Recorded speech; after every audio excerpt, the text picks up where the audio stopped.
Hello दोस्तों, welcome back to my YouTube channel maths plaza. तो दोस्तों, आज मैं इस वीडियो में Bihar board class 10th social science के अंतर्गत आने वाला एक सब्जेक्ट जिसका नाम है आपदा प्रबंधन।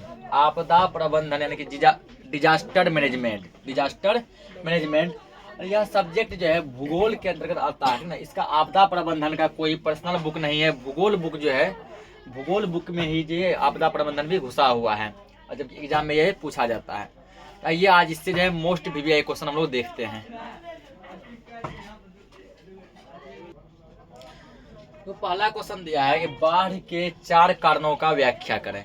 बाढ़ जो आता जो है क्यों आता है, इसके क्या रीजन है, ठीक ना। ऐसे 4 कारण बताएं जिस कारण से कि बाढ़ क्या होता है, आता है। ठीक, तो हम लोग लिखेंगे बाढ़ के 4 कारण निम्नलिखित हैं, ठीक ना। उत्तर में लिखेंगे बाढ़ आने के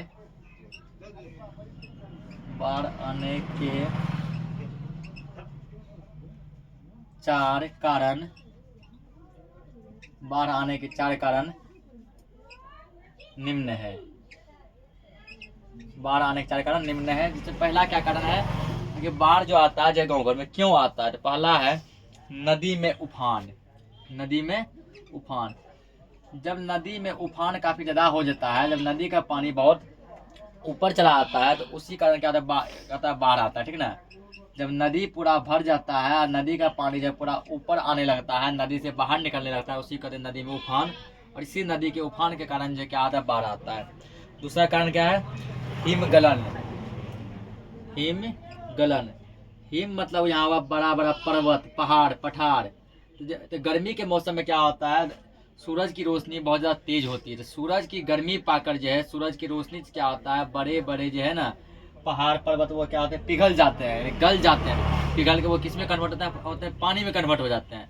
वही पानी पूरा जो है क्या होता है, नदी गाँव सब में जाके भर जाता है और बाढ़ ले आता है। तो तीसरा कारण जो दिया वो क्या है, निरंतर वर्षा। यदि लगातार वर्षा होने लगे, ठीक ना, इससे भी बाढ़ आता है। लगातार यदि वर्षा दिन रात पूरा वर्षा दे रहा है, इससे भी क्या होगा, बाढ़ आएगा। निरंतर वर्षा ये भी बाढ़ का कारण है। चौथा कारण इसका क्या है, मानवीय क्रियाकलाप। कुछ ऐसे काम है जो कि हम मानव भी क्या करते हैं, ठीक है, गलती कर देते हैं और जो कि हम लोगों को भुगतना पड़ता है। मानवीय क्रियाकलाप, कुछ हमारे द्वारा वैसे काम किए जाते हैं जो क्या होता है, हम ही लोग को भुगतना पड़ता है। ये 4 कारण, इसको नोट करो। अगला क्वेश्चन देखते हैं।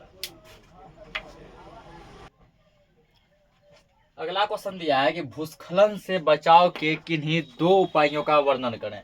तो भूस्खलन का मतलब हुआ, ठीक ना, कभी कभी होता क्या है ना, किसी जगह का मिट्टी जो है इतना ढीला हो जाता है, ठीक ना, इतना ढीला हो जाता है कि वहां पर धंसने लगता है। क्या होने लगता है, धंसने लगता है। और वहां का मिट्टी धीरे धीरे क्या होता है, ढहने लगता है, ठीक ना।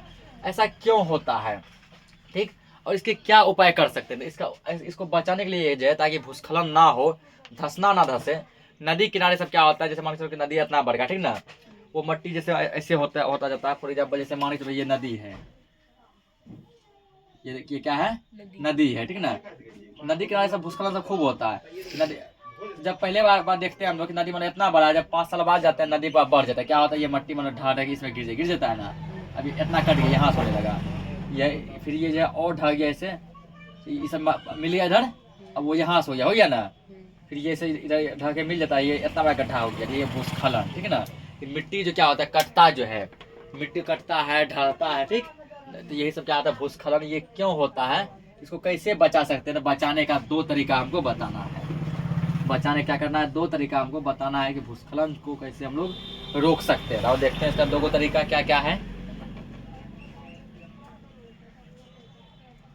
देखेंगे भूस्खलन से बचाव के,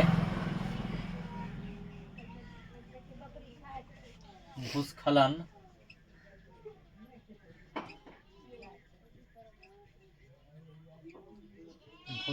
से बचाव के 2 उपाय पूछा गया था। 2 उपाय निम्न है। भूस्खलन से बचाव के 2 उपाय निम्न है। 2 उपाय निम्न है। पहला उपाय क्या है, ठीक ना। तो पहला उपाय हम लोग कह सकते हैं जल के बहाव की गति कम करने के लिए जल मार्ग में जल के बहाव की गति जल के बहाव की गति कम करने के लिए जल के बहाव की गति कम करने के लिए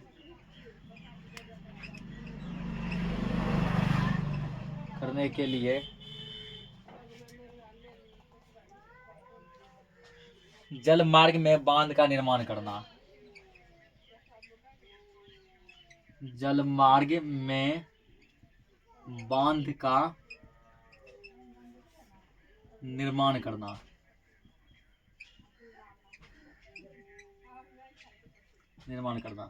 और दूसरा इसका उपाय क्या कर सकते हैं? दूसरा उपाय जो करेंगे वो है ढाल वाली भूमि पर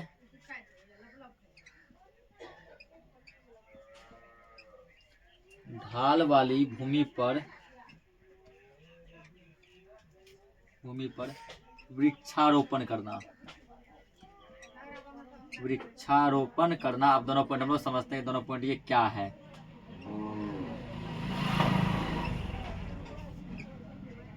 पहला पॉइंट क्या दिया है? जल के बहाव की गति कम करने के लिए जल मार्ग में बांध बना देना। जिधर से पानी बहुत ज्यादा तेज से बहता है, ठीक ना, तो वहां क्या करना है कि उसके बहाव को कम करने के लिए, फॉर एग्जाम्पल जैसे मान के चलो कि जैसे कोई पानी का रास्ता है, वो रास्ता इतना बड़ा है, ठीक ना, इधर से रास्ता ऐसे पानी ऐसे ना क्या होता है, पानी ऐसे करके बहता है, ठीक, तो बहता इतना तेज बहता है कि इसको भी इधर से ऐसे कर लेता है, ठीक ना, इसको इधर ऐसे कर लेता है, और तेज बहता है, इसको ऐसे कर लेता है, इसको ऐसे कर लेता है, ठीक ना। तो होता है क्या है ना, इतना छोटा रास्ता जितना बड़का में कन्वर्ट हो जाता है, ठीक। और धीरे धीरे क्या होता है, मिट्टी आगे कटते जाता है, पानी क्या करता है, अपने बहाव में मिट्टी को अपने साथ बहा के लेकर चला जाता है। उसके लिए क्या करना है हमको, पानी की गति को फास्ट बह रहा है इसको रोकने के लिए क्या करना है, यहाँ पर हमको बाउंड्री बनाना या बांध बनाना, ठीक ना, जो कि इसको छोटा कर सके, बाउंड्री बनाना है, ठीक, ताकि पानी अब इतने दूर से पास करेगा। और यदि टूटेगा इतना टूटेगा, इतना टूटेगा, इतना टूटेगा, इतना टूटेगा, तो मिट्टी तो हमारा बचा रहेगा ना। क्या करना, बांध बनाना है। और दूसरा क्या दिया कारण उपाय, ढाल वाली भूमि पर वृक्षारोपण करना। इसका मतलब हुआ जैसे कोई भूमि जो है, कोई जमीन जो है ढलान जैसा कुछ इस टाइप का जमीन है, ठीक ना। अब होता है क्या, मट्टी नीचे जो क्या होता है ढह जाता है, ठीक, भूस्खलन होता है, मिट्टी नीचे ढह जाता है, वहां क्या करते, पेड़ लगा दो। ऐसे मतलब मिट्टी जा रहा है, पेड़ लगा दो, अब मिट्टी जाएगा पेड़ के जड़ में रुक जाएगा, फिर यहाँ मिट्टी जाएगा दूसरा पेड़ के जड़ में रुक जाएगा, यहाँ पेड़ के जड़ में रुक जाएगा। जो ढलान वाली भूमि है वहाँ क्या करेंगे, वृक्ष रोपेंगे, ठीक ना, पेड़ पौधे लगाएंगे। इसको नोट करो, अगला क्वेश्चन देखते हैं। अगला क्वेश्चन दिया है कि सुनामी के 3 प्रभावों का उल्लेख करें। सुनामी के 3 प्रभावों का उल्लेख करें। तो पहले हम जाने कि सुनामी है क्या, ठीक ना। समुद्र की तली में, समुद्र के नीचे जो भूकंप आता है, समुद्र के नीचे आने वाले भूकंप को हम लोग सुनामी कहते हैं, ठीक। समुद्र के नीचे आने वाले भूकंप को क्या बोलते हैं, सुनामी कहते हैं, ठीक ना। सुनामी होता क्या, फॉर एग्जाम्पल जैसे मान लो कोई समुद्र है, समुद्र से क्या होता है, एक बैगे पानी उफान मार के बहुत तेज होता है, ठीक ना, और तेज होकर पूरा चारों एरिया में पानी फैल जाता है, ठीक। तो यही क्या कहता है, सुनामी, ठीक। जैसे समुद्र है, पानी पूरा उफान मारा, समुद्र की तली में नीचे में क्या गया, भूकंप आ गया, पानी पूरा भयंकर से उफान मारा, पूरा ऊपर गया, ठीक ना।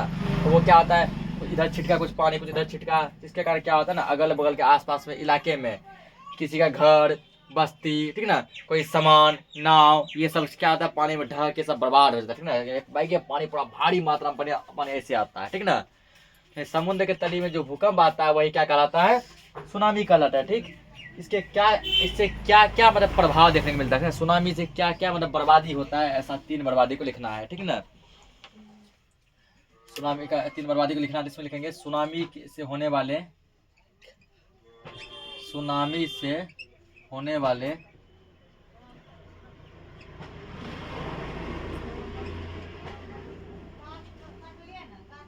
सुनामी से होने वाले 3 प्रभाव, सुनामी से होने वाले 3 प्रभाव,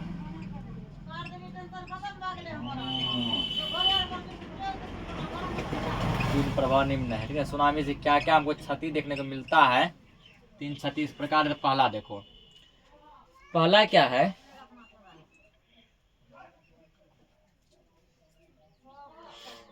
समुद्र तट पर, समुद्र तट यानी किनारा, समुद्र तट पर, समुद्र तट पर स्थित नाव, मोटर बोट, स्थित नाव, मोटर बोट और बस्तियां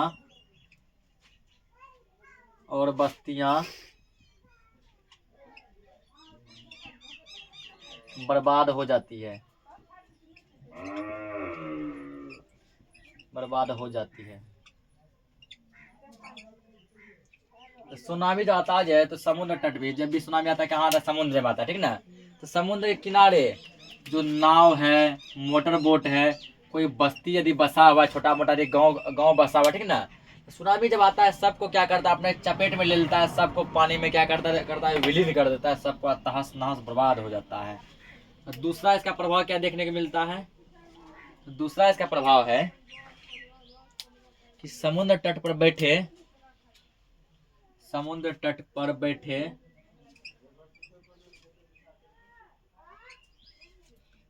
समुद्र तट पर बैठे समुद्र तट पर बैठे पर्यटकों के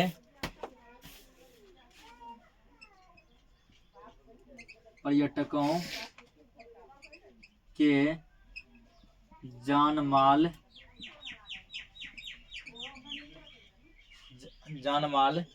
का भारी नुकसान होता है, भारी नुकसान होता है। कहने का मतलब है कि समुद्र तट पे जो पर्यटक बैठे हैं, पर्यटक कहने का मतलब है यहाँ पर कि जो आदमी है ना बाहर से कहीं देखने आते हैं, बाहर से मान के चलो समुद्री व्यू जो देखने आए, घूमने फिरने आए हैं, ऐसे पर्यटक जो बैठे हैं, जब सुनामी आता है उसके जान माल मतलब कि जो वो सामान तमान लेके गया है उसका भी नुकसान होता है, सब दह जाते हैं। और कितने सारे आदमी जो है वो जो है गंगा में विलीन हो जाते हैं, समुद्र में विलीन हो जाते हैं, मर जाते हैं, ठीक है ना। पूरा तो जान माल की क्षति होती है, आदमी भी जान से भी हाथ धो बैठता है और सामान से भी। तीसरा प्रभाव जिसका देखने को मिलता है वो है नारियल के वृक्षों को उखाड़ फेंकता है, नुकसान होता है। तीसरा तो सुनामी नारियल के वृक्षों को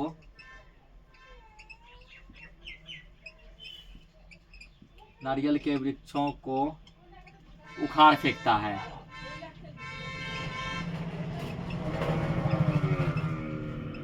उखाड़ फेंकता है। तो समुद्र के किनारे अधिक से अधिक कौन सा वृक्ष पाए जाते हैं?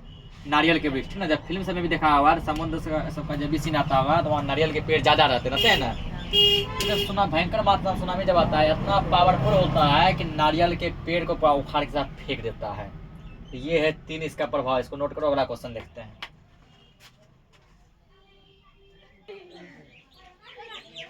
जो क्वेश्चन क्या दिया है, सुखाड़ की अवधि में मिट्टी की नमी को बनाए रखने के लिए आप क्या करेंगे? तो बिहार में जो है खास करके जो है 2 टाइप का प्राकृतिक आपदा खूब देखने को मिलता है। पहला बाढ़, दूसरा सुखाड़, ठीक ना। बाढ़ क्या है? जब यदि अधिक से अधिक पानी बढ़ जाता है तो अधिक से अधिक पानी बढ़ने के कारण जो समस्या उत्पन्न होती है वो बाढ़ कहलाता है। सुखाड़ क्या है? जब पानी बिल्कुल भी नहीं पड़ता, जब नदी तालाब पोखर सूख जाते हैं, वर्षा नहीं होती है, ठीक ना। ऐसे कंडीशन में क्या आ जाते हैं? तो सुखाड़ आ जाते हैं, ठीक है। तो सुखाड़ मान लो सुखाड़ आ गया, ठीक है ना। सुखाड़ जब आ गया, सुखाड़ के अवधि में, सुखाड़ के समय में तो मिट्टी को जो है, मिट्टी को उर्वरा शक्ति जो है मिट्टी में बढ़ाने के लिए हमको क्या चाहिए? पानी चाहिए। इसलिए देखो किसी भी पेड़ पौधे जड़ में हम लोग पानी देते हैं। पूरा सुखाड़ आ गया, पानी कहीं भी नहीं है, उस कंडीशन में भी मिट्टी का नमी बनाए रखना है हमको, ठीक है, ताकि इससे फसल जो है पैदा हो सके। तो उसके लिए हम क्या क्या कर सकते हैं, क्या क्या हम कर सकते हैं? तो उसके लिए कुछ हमको उपाय करना है। उत्तर में लिखेंगे सुखाड़ की अवधि में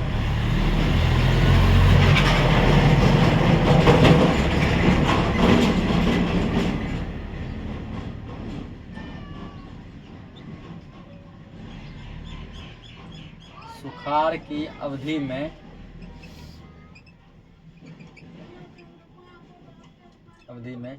मिट्टी की नमी को बनाए रखने के लिए सुखाड़ की अवधि में मिट्टी की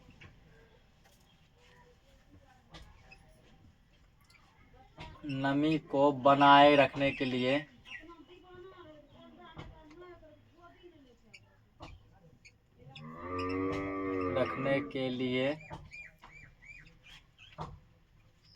हमें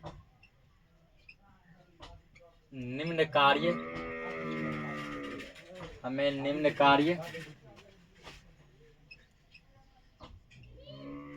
कार्य करना चाहिए। कुछ ऐसे काम है जो कि हमको जो है करना चाहिए, जिससे कि सुखाड़ के समय में भी मिट्टी का क्या होगा, उर्वरा शक्ति बना रहेगा। ठीक, तो उसमें पहला जो काम है वो है कि धूप की तीव्रता से बचाने के लिए धूप की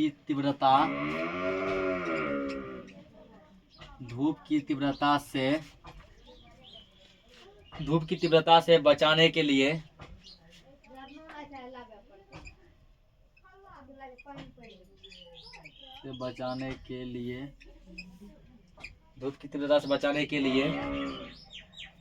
खेत में घास का आवरण बनाना चाहिए। खेत में घास का आवरण बनाना चाहिए।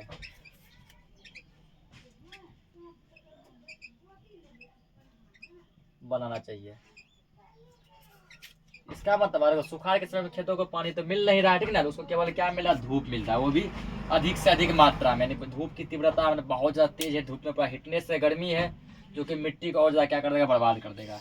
तो धूप जो है डायरेक्ट मिट्टी पे नहीं पड़े, हमारे खेतों पर नहीं पड़े, इसको बचाने के लिए हम लोग क्या करेंगे, तो खेत में घास का आवरण बना देंगे, मतलब खेत में घास लगा देंगे, ठीक ना, जिससे कि मिट्टी पर डायरेक्ट उतना धूप नहीं पड़ेगा और हमारा मिट्टी जो है नमी उसका बना रहेगा। दूसरा उपाय हम लोग क्या कर सकते हैं, छायादार पौधों को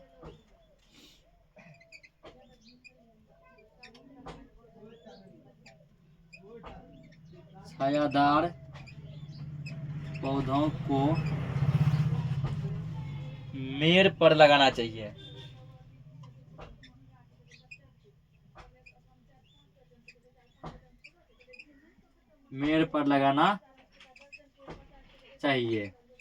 अरे हमको ऐसे ऐसे पेड़ पौधे लगाना चाहिए, ठीक ना, जो कि अधिक छाया देते हैं।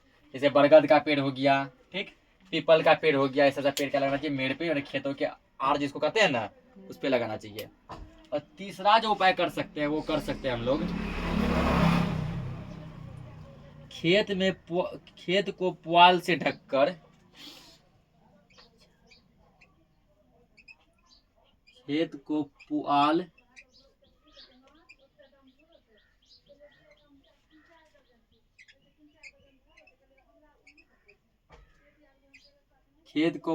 से ढककर मृदा की नमी को, मृदा यानी मिट्टी, ठीक ना, मिट्टी को हम लोग मृदा भी कहते हैं, यानी मिट्टी याद है तो मिट्टी लिख लो, हटाओ।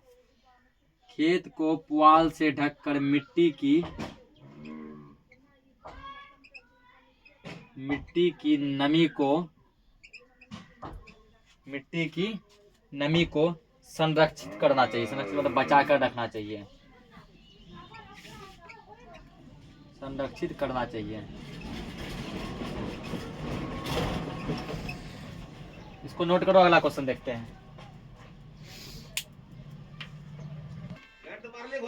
अगला क्वेश्चन दिया कि आपदाएं कितने प्रकार की होती है, ठीक ना। आपदा जो होता है कितने प्रकार का होता है, ठीक ना, तो आपदा 2 प्रकार के होते हैं। आपदा कितने प्रकार के होते हैं, 2 प्रकार के, ध्यान रखेंगे, आपदाएं 2 प्रकार की होती है। आपदाएं 2 प्रकार के होते हैं।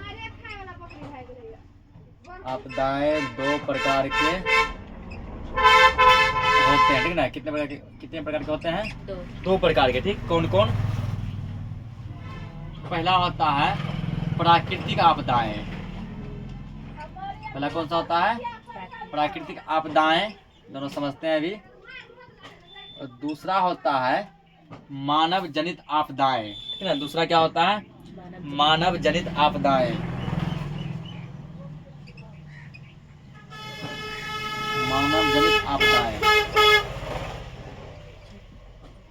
प्राकृतिक आपदाएं वो आपदाएं होता है जो क्या कि प्रकृति के द्वारा यानी भगवान के द्वारा उत्पन्न होता है, ठीक ना। जैसे देख लो, जैसे भूकंप हो गया, इसको हम लोग लाते हैं क्या? नहीं। भूकंप हो गया, सुनामी हो गया, बाढ़ हो गया, सुखाड़ हो गया। तो भूकंप, सुनामी, बाढ़, सुखाड़, भूस्खलन, ये सब जो है प्राकृतिक आपदाएं। कैसे आपदाएं हैं? प्राकृतिक आपदाएं जो कि अपने आप होता है, इसे हम लोग उत्पन्न नहीं करते हैं। अब मानव जनित आपदाएं, मानव जनित आपदाएं ऐसी आपदाएं हैं जो कि हम लोग करते हैं। जैसे देखो, आतंकवाद, आतंकवाद जो फैलता जो है, ठीक ना, ये कौन फैलाता है? मानव फैलाता है, इंसान फैलाता है, ठीक ना। सांप्रदायिक दंगे, जगह जगह जगह मतलब दंगा होता है, कहीं बम गिरा दिया है, ठीक ना, कहीं किसी को गोली मार दिया। तो ये सब जो आपदा जो होता है, ये सब आपदा हम लोग करते हैं, यानी मानव करता है, ठीक। इस प्रकार आपदाएं दो प्रकार की होती है, इसको नोट करो। अगला क्वेश्चन देखते हैं। अगला क्वेश्चन को क्या दिया है कि बाढ़ नियंत्रण के लिए उपाय बताएं। मान लो कि पूरा गांव में जो है कहीं पर भी बाढ़ आ गया, ठीक। अब बाढ़ से हम लोग कैसे बच सकते हैं, इसको कैसे काबू में कर सकते हैं, कैसे नियंत्रित कर सकते हैं, इसके क्या क्या उपाय हैं, वही उपाय हमको बताना है कि बाढ़ नियंत्रण के क्या क्या उपाय हैं, बाढ़ के समय हम लोग क्या क्या काम कर सकते हैं कि इससे हम लोग बचे रहे। देखो लिखेंगे यहाँ पर, बाढ़ नियंत्रण के उपाय निम्नलिखित हैं। बाढ़ नियंत्रण के उपाय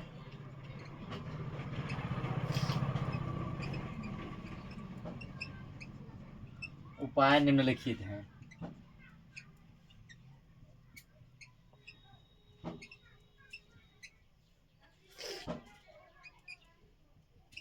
बाढ़ नियंत्रण के निम्नलिखित उपाय हैं। पहला लिखेंगे कि पहला क्या कर सकते हैं। तो पहला यहाँ लिखना है, नदियों के किनारे मजबूत तटबंध बनाना चाहिए। नदियों के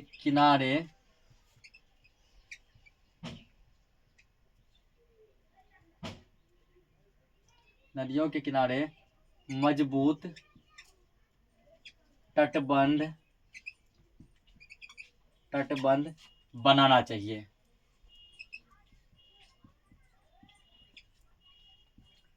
तो नदी के किनारे हमको ऐसा बांध बनाना चाहिए, ठीक ना, कि बाढ़ का पानी कितना भी तेज गति से आए तो उस बांध को तोड़कर जो गांव में, शहर में, टोला मोहल्ला में पानी नहीं घुस पाए, ठीक। ऐसा नदी किनारे हमको क्या करना चाहिए, मजबूत से मजबूत एक बांध बनाना चाहिए, ठीक ना। तटबंध मतलब तट यानी किनारा, बंद यानी बांध, किनारे पे ऐसा बांध बनाना चाहिए कि पानी ऐसे आए लेकिन यहीं रुक जाए, पानी आए लेकिन यहाँ पे रुक जाए, इसको तोड़कर पार नहीं कर पाए, क्योंकि इसको पार करेगा तो ना गाँव में घुसेगा। ऐसा एक बांध बनाना चाहिए। तो पहला काम तुमको ये करना चाहिए कि बाढ़ से इससे बच सकते हैं।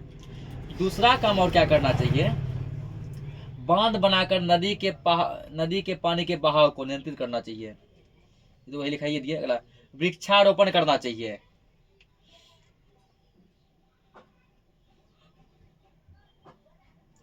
वृक्षारोपण करना चाहिए।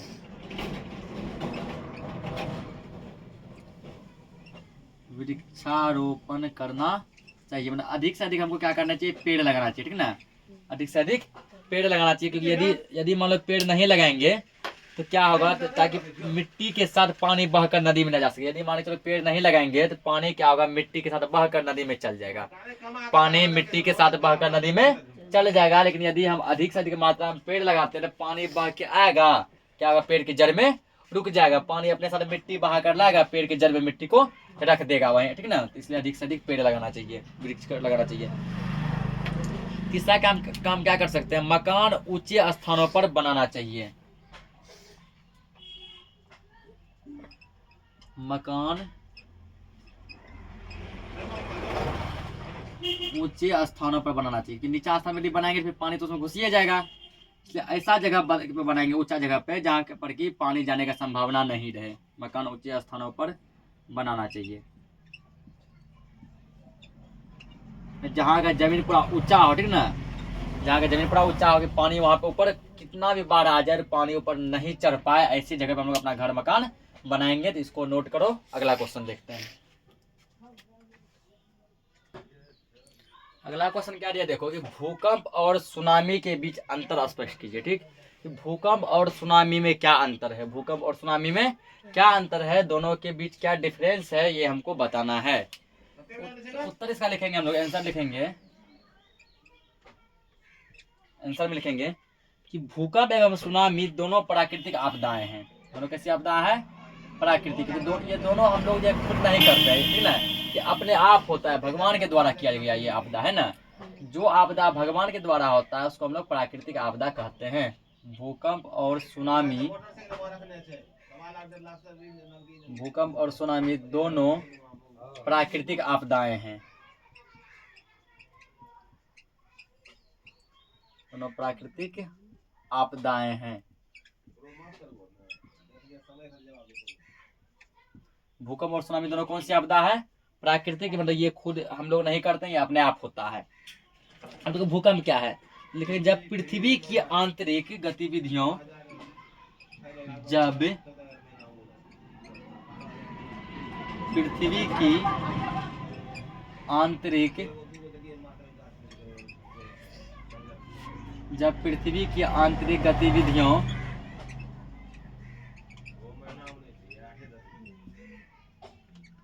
जब पृथ्वी की आंतरिक गतिविधियों के कारण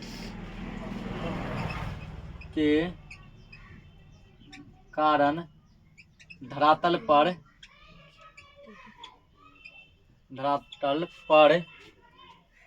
अचानक कंपन उत्पन्न होता है, धरातल पर अचानक कंपन उत्पन्न होता है, अचानक कंपन उत्पन्न होता है, तब इसे, अचानक कंपन उत्पन्न होता है तब इसे भूकंप कहा जाता है, तब इसे भूकंप कहा जाता है।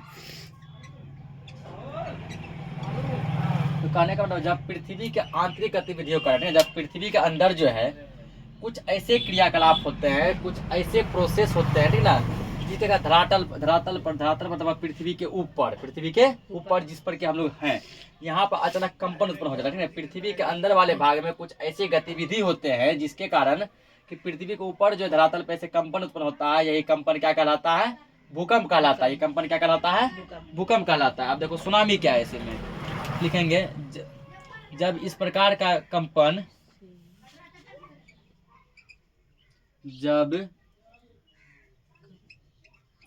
इस प्रकार का कंपन, जब इस प्रकार का कंपन सागर या महासागर के तल पर होता है, सागर या महासागर के तल पर होता है,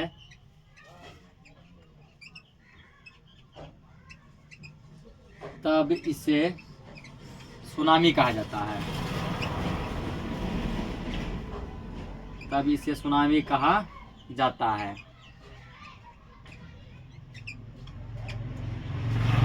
जब इस प्रकार का कंपन, जैसा कि कंपन पृथ्वी के अंदर हुआ, ठीक, और पृथ्वी के अंदर कंपन हुआ, ठीक ना, पृथ्वी के अंदर गतिविधि कुछ ऐसा हुआ कि धरातल पर जो कंपन यानी झंझनाहट उत्पन्न हुआ, और यही कंपन क्या कहलाया? भूकंप।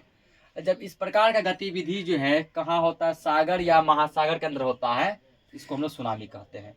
ये गति जब पृथ्वी पे होगा तो उसको भूकंप कहते हैं, और यही प्रोसेस गतिविधि जो है जब सागर या महासागर में होगा तो उसको सुनामी कहते हैं। ये है भूकंप और सुनामी में अंतर। इसको नोट करो, अगला क्वेश्चन देखते हैं। तो अगला क्वेश्चन दिया है कि आकस्मिक प्रबंधन में स्थानीय प्रशासन की भूमिका का वर्णन करें। कहने का मतलब हुआ कि अचानक मान लो बाढ़ आ गया, या अचानक सुखाड़ आ गया, अचानक मान लो सुनामी आ गया, ठीक ना, अचानक मान लो भूकंप आ गया, ऐसे कंडीशन में प्रशासन जो हमारी किस प्रकार सहायता करते हैं, उसका क्या क्या काम है, उसकी क्या भूमिका होती है, इसका हमको वर्णन करना है, ठीक ना। अचानक कुछ हो जाने पे जो है स्थानीय प्रशासन, जैसे पुलिस कर्मचारी सब हो गया, ठीक, ये लोग किस प्रकार हमारी सहायता करते हैं उसका पूरा वर्णन करना है। लिखेंगे यहाँ पे आकस्मिक आपदा प्रबंधन में,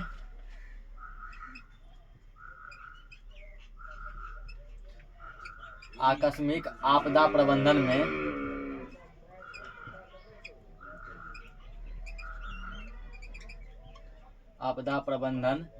में स्थानीय प्रशासन की भूमिका अधिक महत्वपूर्ण होती है। अचानक आपदा प्रबंधन में स्थानीय प्रशासन की भूमिका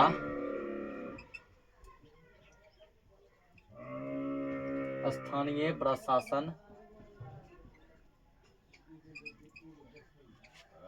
प्रशासन की भूमिका अधिक महत्वपूर्ण होती है।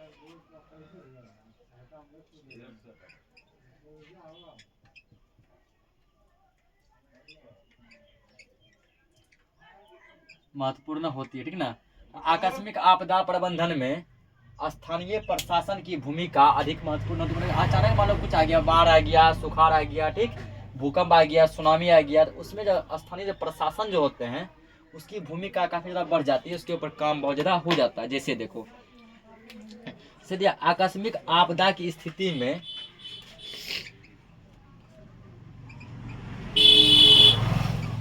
आकस्मिक आपदा की स्थिति में आकस्मिक आपदा की स्थिति में राहत शिविरों का निर्माण राहत शिविरों का निर्माण राहत शिविरों का निर्माण कोमा बचाव कार्य हेतु आवश्यक उपकरण बचाव कार्य हेतु आवश्यक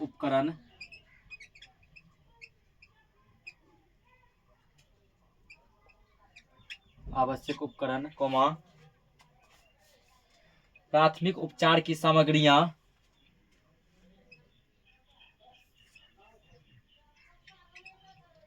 प्राथमिक उपचार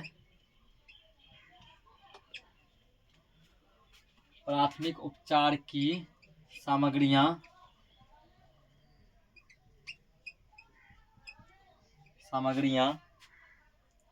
कोमा डॉक्टर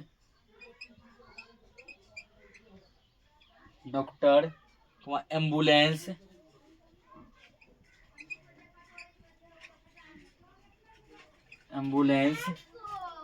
अग्निशामक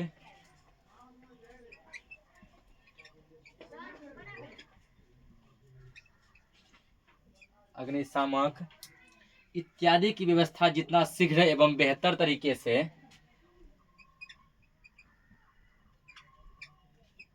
इत्यादि की व्यवस्था जितना शीघ्र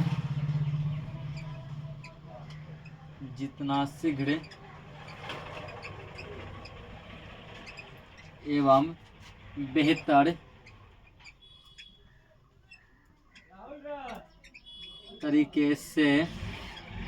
बेहतर तरीके से स्थानीय प्रशासन कर सकता है। स्थानीय प्रशासन